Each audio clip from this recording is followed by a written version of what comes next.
Hello, fellow writers, and thanks for joining us here at Writing in Progress, a podcast where two full-time teachers share stories and lessons along their journey as aspiring authors. Today we're going to tell you about how we write, the who, what, where, why, and when, along with a few other things.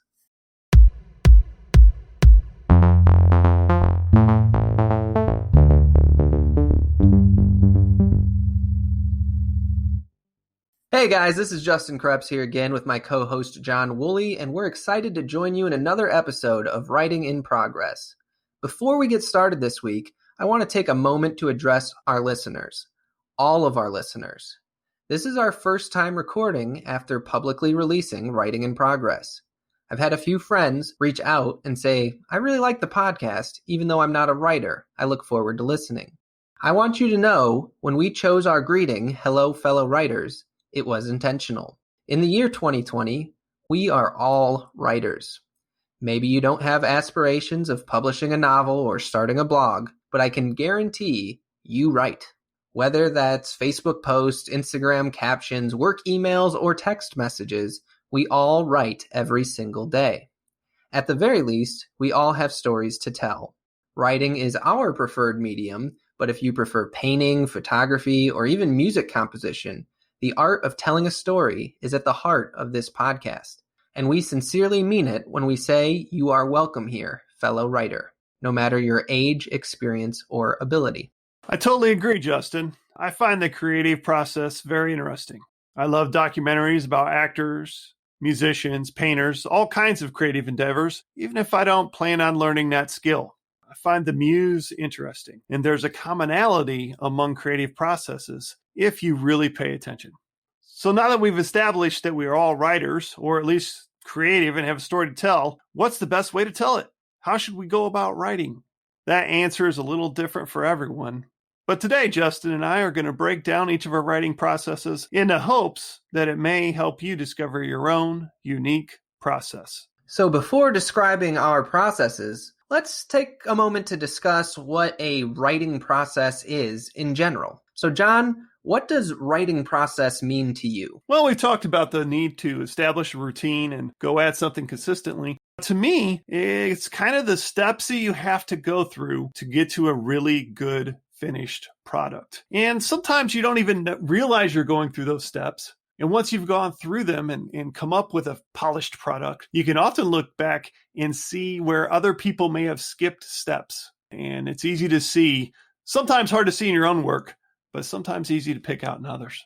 That's an interesting point. Yeah, to me, it's routine, it's consistency. We've talked before about how that's a big struggle with writers, that every day it can start to feel like a grind sometimes.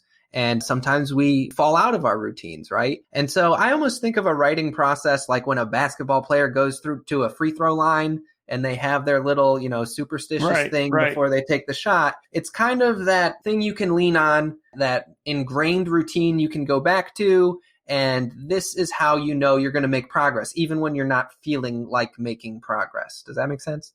Totally. Great point there, Justin. Justin, what's the first thing you do when an idea strikes? All right, so it kind of depends on the idea, to be honest. I do have some tips and tricks I actually use to capture ideas. That in and of itself is part of the process. I'm sure everyone has had an example where you have a great idea, right? And you forget to write it down, and then the next day you're struggling to remember it. So a big thing is always having some way of recording the ideas when they strike. And I have different ways of doing that. When it's my flash fiction short stories that I do, I just take a quick note on my phone. I have a note document on my phone where I have a running list. I think right now I'm at like 47 of different short story topics. If it's something like a novel, something bigger that maybe isn't quite a quick note on the phone, I have a leather-bound notebook, and I usually let it marinate in my head for a little bit before I go to that. But then I outline it briefly in the notebook to just kind of get it out of my head and lose that anxiety of, oh, what if I forget about it? Yeah, how about you, John? What are some things you do? Well, You can tell that I'm a little bit older than you, a little old school. I do keep my essay ideas in bound journals. Nice. Many have general categories written in Sharpie on the cover, such as more car seat conversations or growing up. I will literally open the journal, and in the front cover, first couple pages I've reserved to just write one sentence of that idea. I also post funny things to Facebook and Instagram that I later add into essays. It's kind of funny. Over a decade ago, I was posting things to Facebook before Facebook was pictures. It was generally just written things, almost like Twitter. Mm-hmm. And without knowing it, accidentally, that was my writer's notebook. And it was funny when I went to go to put together my Car Seat Conversations book, I found a way to print out just like 100 pages of things I'd written into Facebook. And that was just gold. I would not have remembered those things otherwise. That's awesome. I had all these conversations with my daughters and all these funny things that had happened, almost accidentally recorded into a little writer's notebook there. Yeah, that's awesome. I actually have another funny thing. It was actually a gift from my friend, a pretty thoughtful gift. I was telling him this was when I was getting back into writing and talking about how I knew I had kind of caught the bug again because I couldn't get through a shower without thinking of ideas. Something about being in the shower, you have a moment to collect your thoughts. And he found this cool, it sticks to like the side of a shower and it's waterproof. Yeah. And you can keep a notebook in the shower. And no joke, I've got 20 little notes that I've taken in the shower over the last few weeks. That's great. Of different ideas I have. And I think that's, on this point, I think that's the key thing. Have a way that's readily accessible to record ideas. Totally. And I think another key is that you get those ideas out of your mind so your mind can then refocus on what you want it to. Because if you let them just bounce around in there, you're going to end up not being able to focus on your current project. That's a great point. I got that advice from you, actually, and it helped me out a lot. I kind of have a second novel on the back burner for a future day. Right. And I was finding myself kind of getting wrapped up in that a little bit, and I was losing focus on my current one. Progress. That's easy to do. I let myself have one day where I just fully fleshed it out. Yeah. Everything in a notebook. And that was my job for the day. And then the next day I could move on, get back to work on Awakening. Okay, so let's move on. Let's start to describe what this looks like a little bit more. So when do you like to write? Is there a time of day that you typically sit down for your writing? Well, when I was writing Car Seat Conversations, when I like to write and when I actually have to write would be two different answers. I like to think of myself, I'll write at my leisure and I'll just squeeze it in here and there. And the reality was much harder. When I started Car Seat Conversations, it was the day after my birthday. Many years ago, I set my alarm for 4:30 in the morning. Oh boy. I usually woke up about 6:30. And I said, I'm going to set aside these 2 hours to really work on this. And I went into it thinking, this is not going to last very long because I am going to be so exhausted. I woke up at 4:30 in the morning. It's completely silent. There's no one to bother me. There's nothing outside. There's no emails. There's no text. Even the dog just goes right back to sleep as soon as I let her out of her cage. And here's the thing. I was super tired, but it turns out when you have 2 kids, you're always super tired. There was no difference. I was already max tired. Mm-hmm. So I ended up doing that for about 3 years, waking up really early and using that early time for me to get that done. It helped me in a couple ways. I still write at coffee shops and things if I get a chance. But one of the key things it did for me, I would get to the end of the day and feel guilty I had not put in my writing time. Yeah. When I did it from 4:30 to 6:30, it was already done. I showed up to work and I was like, I already wrote for the day. I'm done in that way. But squeezing it in when you can works. Supposedly, J.K. Rowling famously wrote the first Harry Potter sitting outside coffee shops with her kid in a stroller. So what about you, Justin? How do you write? Yeah, I think this is one of those things where the answer is different for everyone, and it really depends on preference. During the school year, when I'm teaching and coaching, it really does become when do I have time? Right. I remember very vividly last year during track season, writing a very emotional scene in my book on the track bus on the way to the track meet. And my laptop out, typing away. All the kids probably thought I was crazy, but that's when I had time to work. Now, when it's summer and being teachers, I do have a little bit more freedom. I've done it all. I agree with you that I think earlier is better. There's something to be said for just like any routine, whether it's working out, going to the gym, running. When you save it till nighttime, there are some days when you're just tired, man. Yeah. You go to work all day, you come home. Sometimes it's harder It is to make yourself do it. So there's definitely something to be said for doing it early. Now, I'm not getting up at 4:30. I'm not quite there. I don't either anymore. I was for a while. With Awakening for a while, I intentionally wrote very late at night because a lot of the book is set on dreams. And I thought that was kind of cool to have the nighttime setting and all that. But I found it wasn't very efficient because a lot of nights I'd fall asleep while I was trying to write. So I usually set aside a couple hours in the afternoon and try to knock it out. It's funny, as we're talking about this, I can remember finishing up this piece at the end of a study hall, and the students were all quiet. I just had a couple minutes to write in one of those bound notebooks, and I remember just sitting there thinking, I just finished this. It's gold, and they don't even know it. This is gold. This is so good. Justin, how long do you usually write for? Yeah, so this is a good question, and it kind of plays into what we just talked about, right? I prefer long marathon sessions of writing. That's when I do my best writing. I like to sit down and knock out a whole chapter at once. That's when I do my best. I'm not the type of writer who can sit down for 20 minutes and write out that one paragraph and pick it up later in the day. I need to kind of get in a groove. Mm-hmm. So I find that usually I'd like to have at least 2 hours set aside. I do find that I kind of hit a wall around the 4-hour mark. Yeah. So there is a point where it kind of you get diminishing returns a little bit because you kind of burn out, just like with anything else. But I would say the kind of 2 to 4 hour window is what I tend to prefer. For my book, I was writing 2 hours a day, 5 days a week. And then I was doing some revisions and things on weekends. Recently, because of COVID-19 and the other things, now it's whenever I can fit it in. But I have had success recently on just insisting on myself, you need to write every day. And by going back to that well again and again, I've found that's been successful for me. Yeah, I think that's the goal. The more consistent you can be, the better. And you can spread it out over the week, Yeah. Instead of writing, if your goal for the week is to write, 5,000 words, right? Right. If you spread that out over 7 days, it's less than 1,000 words a day. If you try and do it in 2 days, you're writing 2,000 or 3,000 words a day. That's hard to do.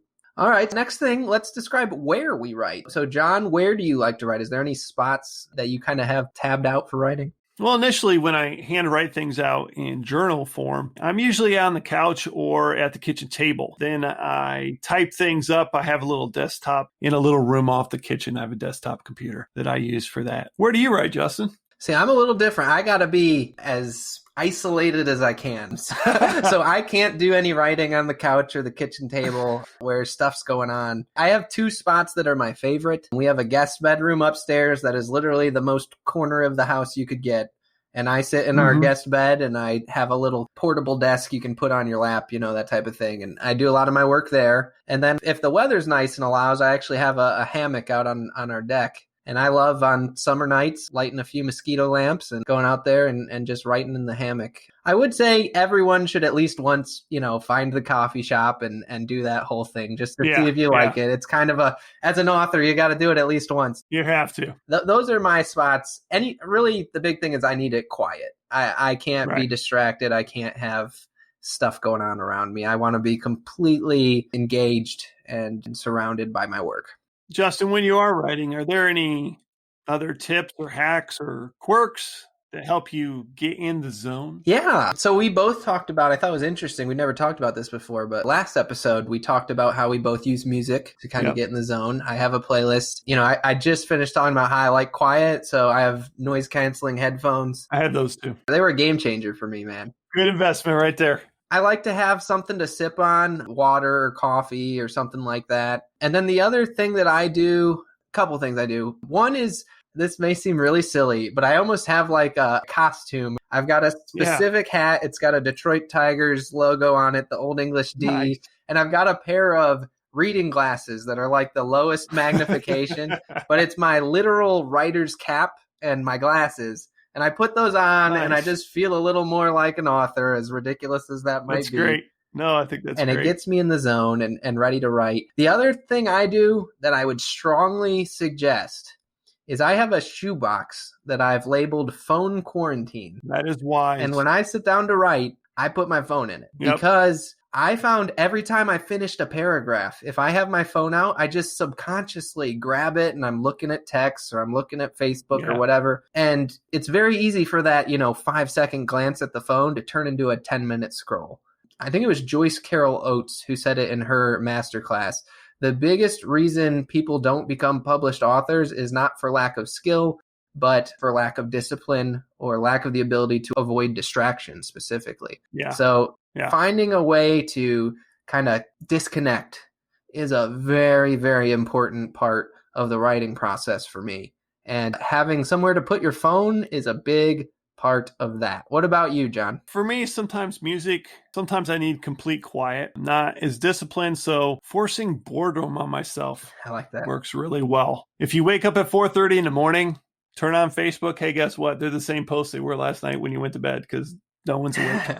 It's completely quiet, and what'll happen is within 5 minutes, I'll start writing because I don't have anything else to do. And then once I get that ball rolling, I'll keep going. And that's been the key. I almost tricked myself into writing by waking up that early to work on the book. Yeah, kind of bouncing off that real quick. I think you've said you meditate, right? I do. I've heard before that, when you clear your mind, right, that gives room for new ideas to come in. Yep. I spend time in meditation, time in prayer, and just really try to get very focused and think about how can I do this? What do I need to do today? And it really does seem to help me. I don't meditate, but I do go for really long runs where there's not much to think about. And we mentioned off air when we had our last recording session that a lot of ideas for my book were developed while I was running. You just have kind of time alone with no distractions, and it lets yourself think about book ideas. I've heard that from other authors too, that they'll get stuck, they'll go take a shower and then go for a jog or vice versa, and then they'll get unstuck as soon as they sit back down. So that's a perfect transition into our next question here. John, have you ever experienced writer's block? And if so,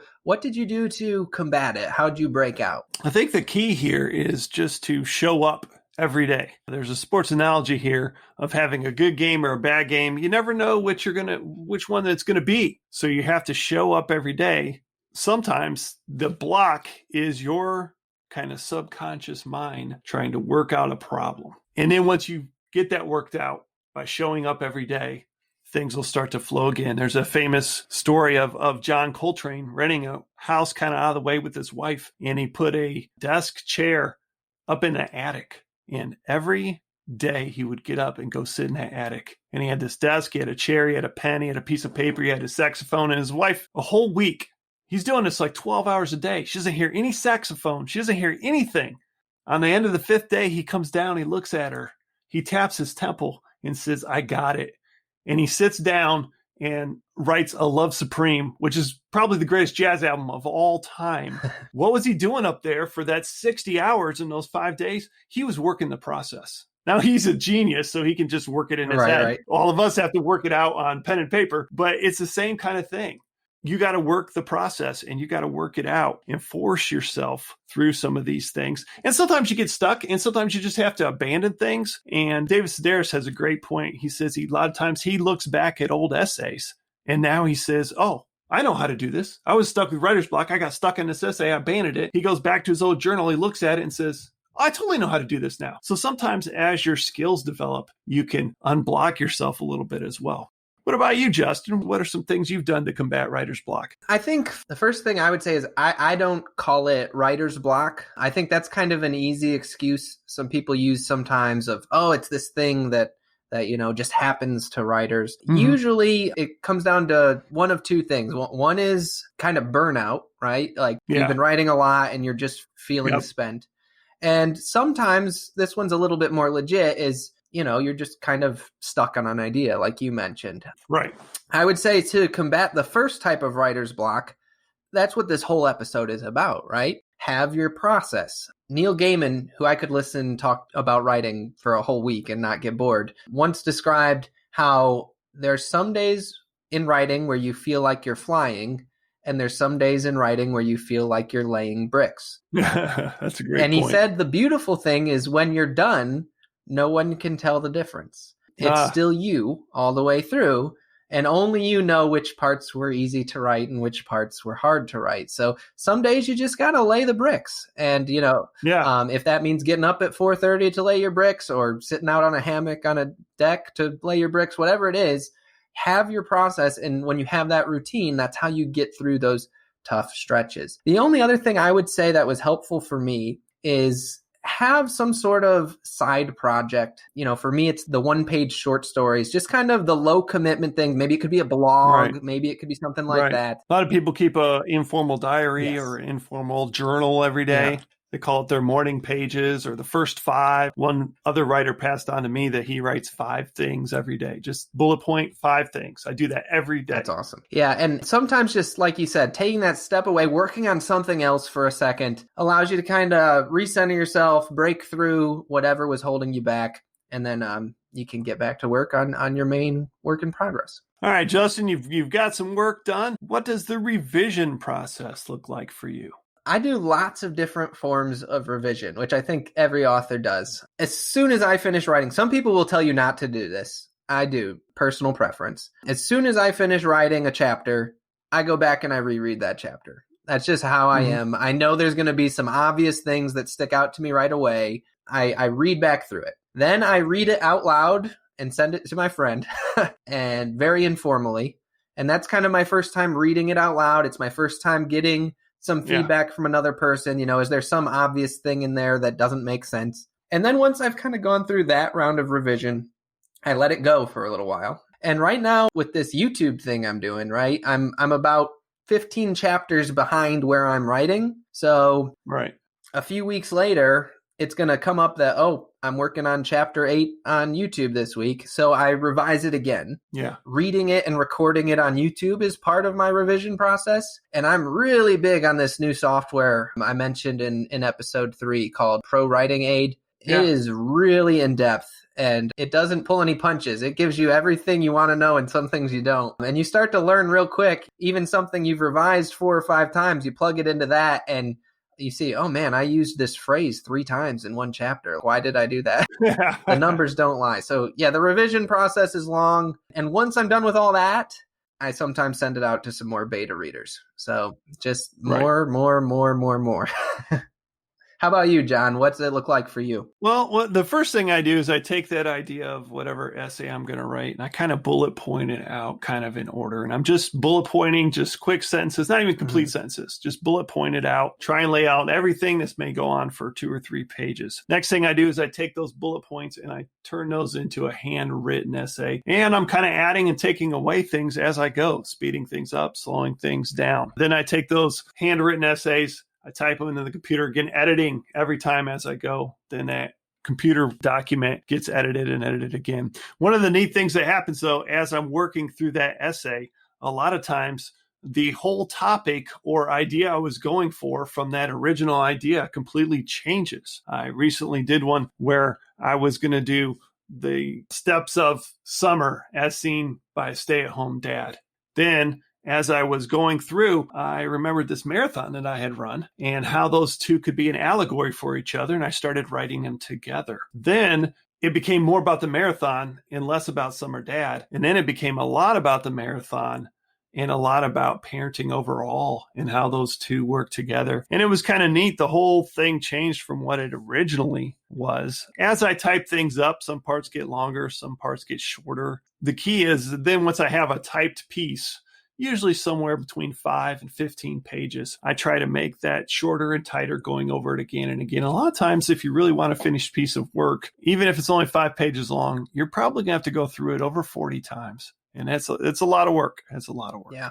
So, John, we talked earlier today about how this could maybe be its whole episode on its own. So you're going to have to give us the real short version here. Yeah. And we promised anyone listening, we're going to come back to this because we know a lot of authors are specifically interested in this. We're going to spend a lot more time on this in the future. But John, after you finish writing, the revision process, the revision process never really ends. Briefly describe the process of what's next after that. Well, I think this really brings me to a really important point and a lesson I've had to learn the hard way and almost the hard way is when you think you're done, a lot of times you're not done. and you're working towards this goal and you think this is as good as it can be. And a lot of times it's not. And I've got it reinforced to me, and my agent has reinforced it to me.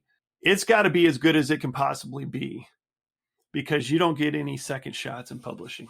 You can't go back and be like, hey, I made it better. Look again. They don't do that. That said, once I complete an essay, I put it into the book, but I don't know exactly where it goes sometimes. So structure and overarching themes for me kind of come in later. I think I've made a mistake. A lot of times I've not let anyone look at my work until I consider it done. I need to probably improve in that area. I need to improve and solicit people to help me make something the best it can be before I'm on the telephone with an agent saying, this is something you need to fix. Maybe somebody else could have pointed that out to me. Right now in publishing, they really expect authors to come out fully formed. They're not looking to work with people. They're looking for a fully formed author, and that's really what you have to be in a lot of ways. What do you think, Justin? Yeah, so I'm not here yet, but you did hit on some things that I think I can speak to, so I will speak to that. I do share my work. I'm a millennial, so I share everything I do. That's just how we roll. I need to get better at that. I need to improve. I need to learn from you. But anyways, it's been huge for me. I've gotten massive pieces of advice that have changed my whole book with you. Yeah. I mean, I shared the first few chapters with you, and just from talking with you, I changed my first chapter, realized that my book could really benefit from having some shifts in point of view every once in a while. And it's completely changed how I formatted my book. And I could still be spinning my wheel in the mud if I never shared it with you. I think I wrote other books and I didn't share them with anyone. And someone could either have corrected me or said much earlier, abandon this project, you should do something else. Yeah. And it would have saved me a huge amount of time. I worked my way all the way through car seat conversations, then finally shared it with someone. Luckily, that person was like, this is really, really good. Mm-hmm. Continue with this. And I think you've already seen some of that with your work, which is so encouraging as an author. It is. I'll speak to this one too, because it literally happened today. So last summer, I shared out what I had in my novel to about 40 beta readers. So pretty big share. And a lot of people got back to me. And something I found interesting was a lot of the older readers had conflicts with my main character's relationship with his dad. Uh-huh. And I found that I was writing it like a 21-year-old who was angsty and, finding independence. And although younger readers I shared it with kind of liked those parts, older people did not. I reworked that whole thing. I actually wrote a new chapter today that's just dialogue between him and his father. And it's honestly some of the best stuff I've written. Wow. And it completely changed my main character's arc for the whole story. And I would have never seen that if I didn't share it. That's funny you say that, because I kind of went through the same thing. It's hard to evaluate your own work. Right. So I had these essays that I thought were genius and people would so connect with them and they liked them. But there was other essays that people loved that I thought were so. And when I got all the feedback on my book back, which is a book on parenting and humor about my children, by far the best essay they all said was the essay about me and my dog. And so when I restructured the book, that became the first essay, and it was buried in the middle somewhere. And I led with that one. Every person came back and said, that essay is killer. And if you put that first, I'm in for wherever you want to go. That's awesome. And without their feedback, I would have had it somewhere else in the structure of the book. One thing I'll add to this, and we're way over time today, that's okay. This was a good conversation. But one thing I will add is this next round of feedback I'm going to do with my beta readers, I'm going to really try and get some data from them, because I think that will be good to have. Yeah. So I'm going to almost divide my book into acts or sections. Yeah. And after they finish chapter 6, let's say, I want them to fill out this Google form saying, rate 1 to 10. How excited are you for the next chapter? What's your favorite part so far? What's something you think should be better so far? And get that data along with their demographic info. Are they male or female? What's their age? That kind of stuff. Are you actually reaching your audience? Is there an audience you're losing? Right. And I think that data is really helpful and would probably be good for an agent or publisher to know, I would guess. Yeah. So I that's another thing you might want to consider when you get to this point. That'll wrap our lesson for this week. Thanks again for tuning in. If you found this episode helpful, please consider subscribing to Writing in Progress on Apple Podcasts, Spotify, or YouTube. Liking, rating, and or commenting will help us grow this podcast to its full potential. Plus, we're genuinely excited to hear from you and engage with our listeners. Make sure you tune in next Monday at 7 because we're thrilled to announce we're welcoming our first guest to the show. My dear friend, fellow teacher, unicorn enthusiast, and published author Rick Thorpe will be joining us in conversation. Rick went the indie publishing route with his debut novel, East of Anywhere, and we can't wait to learn from his experience. I'm really looking forward to talking with Rick. That should be a lot of fun. I can promise you, if Rick's involved, we're going to have some fun. He's a funny guy for sure. Once again, I'm John Woolley, and you can find me on Facebook and Instagram as Car Seat Conversations or on the web at johnwooleyauthor.com. And I'm Justin Creps. The best way to keep up with my writing is on Instagram, where my handle is at @J_M_Creps, or YouTube as Justin Creps. Until next time, work the process the work. Keep writing. You got this.